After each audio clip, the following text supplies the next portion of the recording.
श्री अख्तरुल ईमान 4 minute का समय है। गागर में सागर आप ईमान हूं सर, मैं ईमान हूं सर, ना है लास्ट में सर।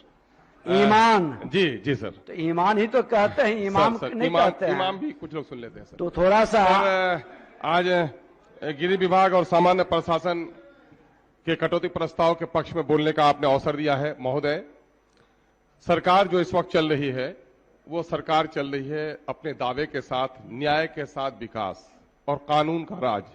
ये लफ्ज इतने सुंदर हैं कि बार बार इसे सुनने को जी चाहता है, लेकिन मैं समझता हूं कि इस लफ्ज को अब सरकार बोलने में खुद ही शर्मा रही है। मैं गवाह हूं इस बात का कि 2005 से लेकर 2010 तक ये शब्द बड़े अच्छे लगते थे। वाकईतन कानून के राज को स्थापित करने में सरकार ने कामयाबी हासिल की थी। चोर डाकू लुटेरों पर भय था और कानून का राज स्थापित होने की ओर राज अग्रसर था। लेकिन न जाने 10 के बाद सरकार को कौन सी बीमारी लग गई है कि चोर डाकुओं का सीना चौड़ा हो गया है। पटना जैसे शहर में दिन को गोलियां चलाई जाती हैं और दुकानों को लूटा जा रहा है जेवरों के, और दलित की बेटी को अगवा किया जाता है। और ये मन बढ़ू लोग समाज के, और जब उनसे कहा जाता है कि मेरी बेटी को लौटा दो तो पुलिस पंगु बनी हुई रहती है और दबंग लोग कहते हैं कि 2 दिन के बाद तुम्हारी बेटी लौटा दी जाएगी। यह है राज का शासन। जरा शर्म होनी चाहिए हमको। मैं इस वक्त आपसे कहना चाह रहा हूं कि सरकार की नीयत सही नहीं है। सरकार अगर वाकईतन लॉ एंड ऑर्डर को सही तौर पर स्थापित करना चाहती है तो प्रशासनिक सुधार का काम इसने अभी तक नहीं किया। कहीं 25 पंचायत पर एक ब्लॉक है, कहीं 5 पंचायत पर एक ब्लॉक है, कहीं 25 पंचायत पर एक जिला है, कहीं 7 पंचायत पर एक जिला है। कैसे होगा इससे काम? नतीजा यह हुआ है कि आज तक नहीं किया गया है। महोदय, मेरे पास समय कम है। मैं सरकार से मुतालबा करना चाहता हूं कि सीमांचल का क्षेत्र सबसे पिछड़ा है। वहां पर बहुत दिनों से एक मांग है कि वहां पर अनुमंडल बनाया जाए बहादुरगंज को, वहां पर पहाड़कट्टा को, वहां पर छतरगाछ को, पोआखाली को, हल्दी खोड़ा को, हजरतगंज कन्याबाड़ी को, बारा ईदगाह को, मजगवा को, वहां पर अलग अलग प्रखंड वहां पर स्थापित किए जाए। और जहां बीच नदी के कटाव के नतीजे में पुलिस जहां नहीं जा पाती है वहां पर पुलिस की चौकियां स्थापित की जाए। बौलान में और बारा ईदगाह में अमोर के बहुत दिनों से मामला है महोदय, और वहां पर यह नहीं कराया जा रहा है। मैं सरकार को से गुजारिश करना चाहता हूं आपके माध्यम से कि यह काम वहां पर कराए जाए। महोदय, राज्य की स्थिति इस कदर वो हो गई है।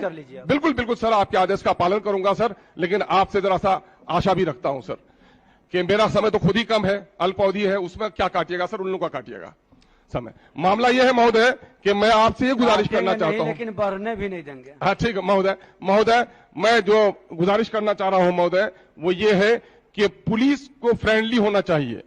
लेकिन आज हमारे यहां पुलिस का इतना भय है महोदय कि चोर डाकुओं पर भय नहीं है। पूरी पुलिस लगा दी गई है, बालू में और दारू में लगा दी गई है।